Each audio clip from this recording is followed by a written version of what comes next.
Hey guys, Arleesha here and welcome to another video. Today we're going to be making paint all day. We're just going to make a ton of paint and I'm going to share the process with you and I'm going to answer as many questions as I can that you guys have been asking recently about paint making, and we're going to do some colors I've done before and we're going to try some new things that I haven't done yet, and I'm really excited to get to share it all with you guys.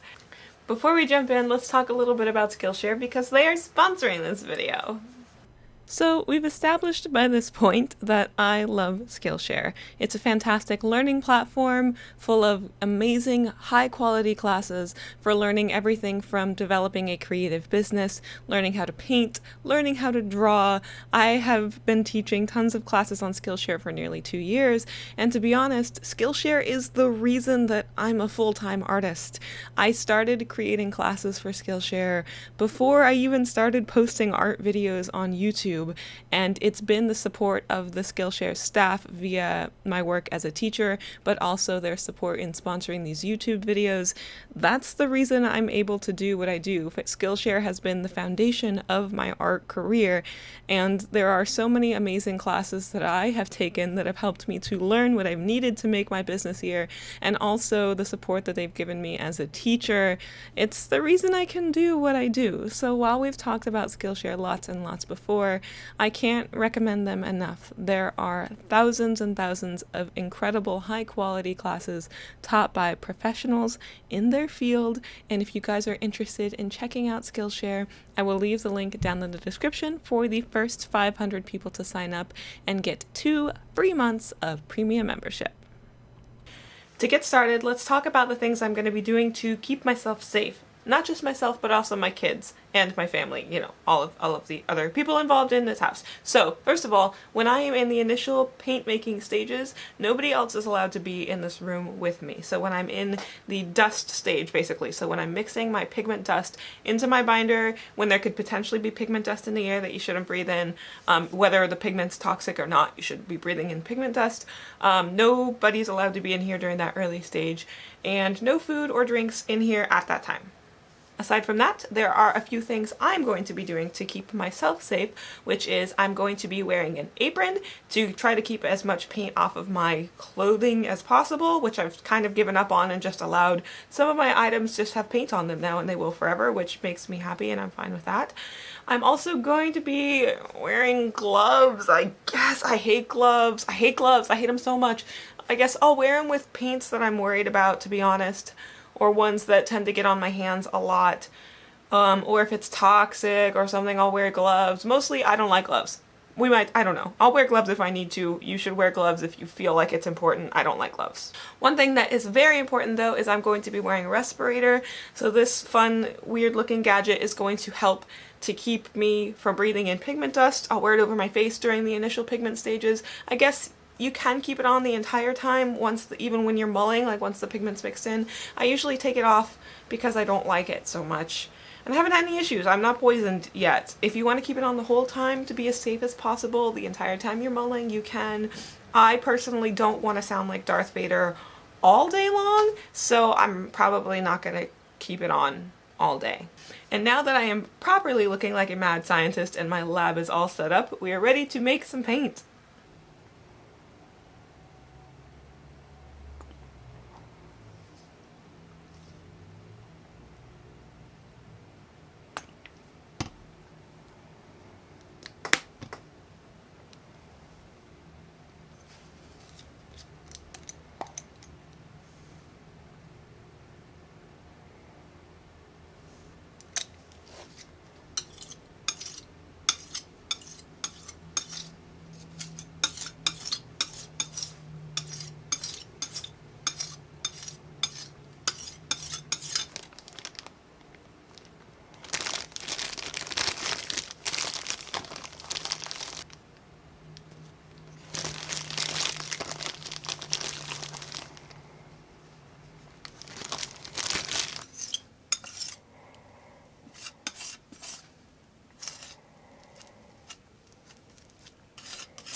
So I've just taken off my respirator, and this paint has just had one quick mulling.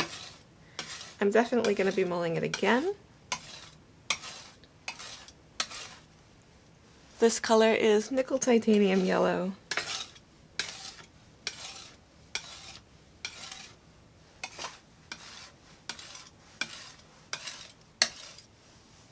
I really like this cool yellow. It's a bit more opaque. It mixes beautifully with like everything. I don't know what I would do if I didn't have a cool yellow in my palette. I love it so much.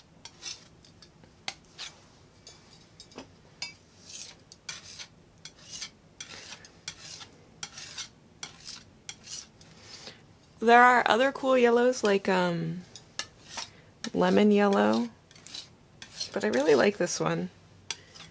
I haven't, to be honest, I've never tried making a lemon yellow, but I like this one a lot. I don't mind that it's opaque, I actually kind of like that. So this has just had one quick mulling here, and I am going to mull it again before even like testing a swatch. Also, I'm using this glass muller, but I also got this little champagne flute from my local thrift shop, and it has a very flat bottom. I got it for $1, and you could use this as a muller as well. It just has to have a completely flat glass bottom, something that you can make slightly abrasive via sanding or using some sort of like abrasive powder that you can grind. It just has to be completely flat and glass. And that's, so you can technically like use cheaper materials if you, you know, if you're not able to get a hold of certain things. Like this glass panel that I'm using is actually just, I don't even know like where it came from. Some sort of big piece of safety glass that my father-in-law had in his wood shop, so I didn't even have to buy glass. You can get from like your local hardware store, you can get safety glass, and this, it has beveled edges and they're smoothed, so it's not, you know, sharp edges or anything like that, which is perfect. I'm using also the batch of binder. I just started using the batch of binder that I made in my binder video, and I can already tell that it's different. So in that one I used more gum arabic, and I also used more honey, and I can already tell that the consistency of the binder is a little bit different. It's a little bit thicker, which is nice. This paint is coming together really nicely, very smoothly. I specifically started with a color that I knew was going to be easy to mull, which this one really is. I wanted to start the day off easy with paint making, and then we'll move into newer stuff later. But this one I already have a recipe. This one's basically 1-to-1, so equal parts binder and pigment. So this one will dry a bit drier. Now squad lab.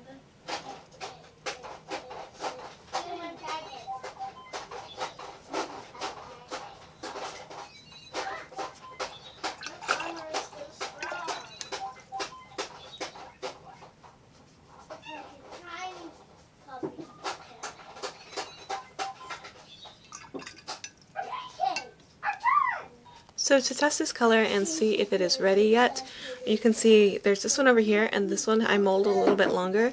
This one actually looks cooler. I think it's just because I used this brush, which may still have a little bit of phthalo turquoise in it.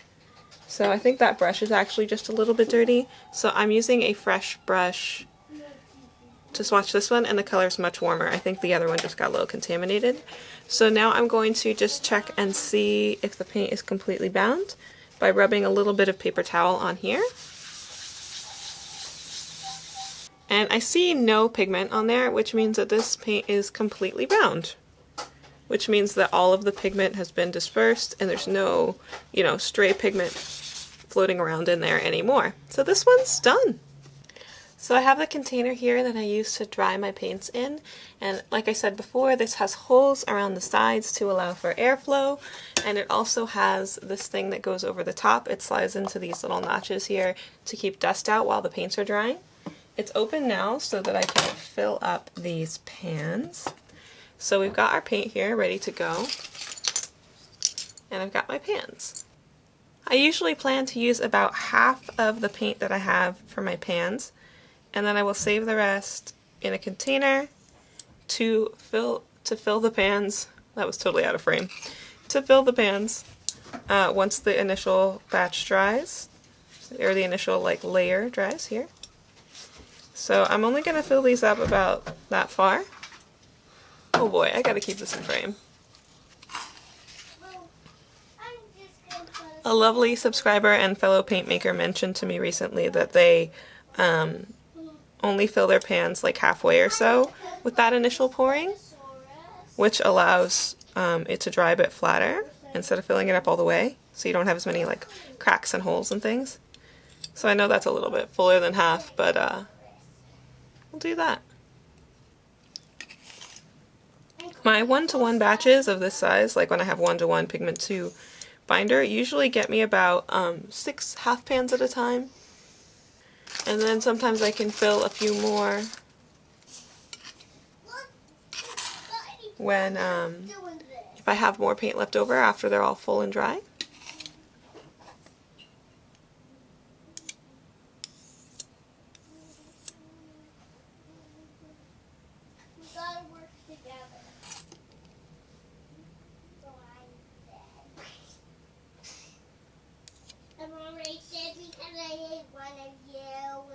Yeah. The batch is done now. What do you think of this color? What color is it? It's called Nickel Titanium Yellow. It's so pretty, Mommy. Thank you, baby. Should we do a little bit of testing with it? Yeah. Should we see what it looks like when you mix it with other colors? Yeah. Can I try? I'll be extra careful and gentle. Extra careful and gentle? Yep. Right there. Yep. Rub them together. Good. Oh, careful. Don't get to the pink. What a pretty green. Yeah, I thought it was like cyan. I know my colors, but not a lot.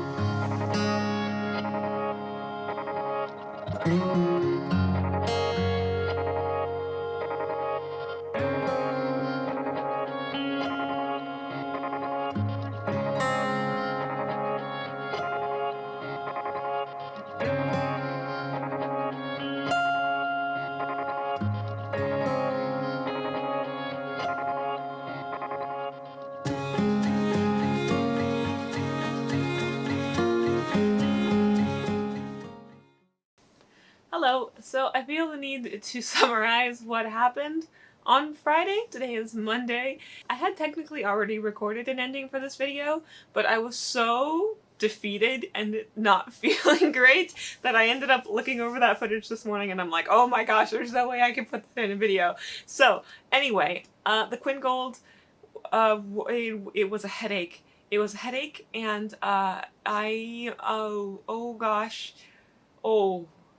was having trouble with the pigment, trying to disperse that and get it to mix in, and I wasn't really sure what the issue was, so I reached out to Hunter, whose paints I reviewed in a recent video, and he told me, oh yeah, I use that one too. It takes me 6 hours to mull that color. And I was, oh, okay, I'm not doing that.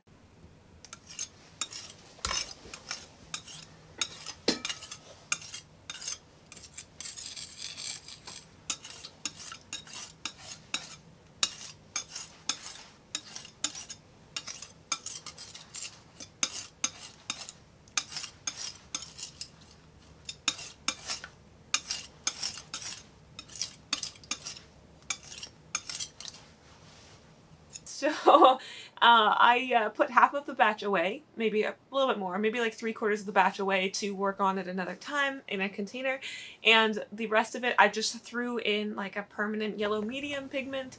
I don't remember what the specific pigment number is. It's right here. I'll just put it right here. This is the pigment. Anyway, I mixed that in with the rest of the Quinn Gold and just kept adjusting that until I had like a goldeny ochre color. I would call it kind of like a Quinn Gold, except that it's a little bit more opaque, It's a little bit more ochre-ish. That Quinn Gold pigment that I used is very orange, like a burnt orange color. So the two together I really like. We'll see how it dries up. Maybe I'll use it. I don't know if I'll make it again. We'll see how it goes. But either way, I ended up only getting through 2 colors, and I only made those 2 technically.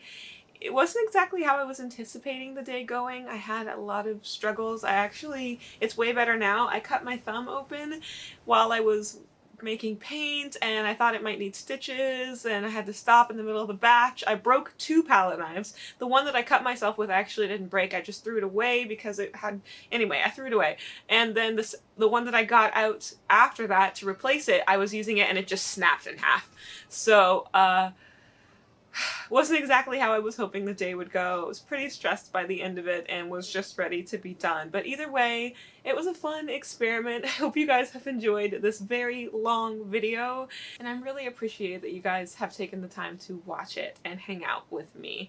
If you guys are interested in trying 2 free months of Skillshare, of course, the links are always down in the description, and I will talk to you guys in the next video. If you have any other paint making questions, please do let me know. This was just kind of a hangout thing. My next paint making video will be like a getting started materials video, as I mentioned before, which will happen in May. So I'll lay out all of the materials I use and recommend for paint making in that video. In the meantime, as many of the things that I can link for this video will be down in the description as well.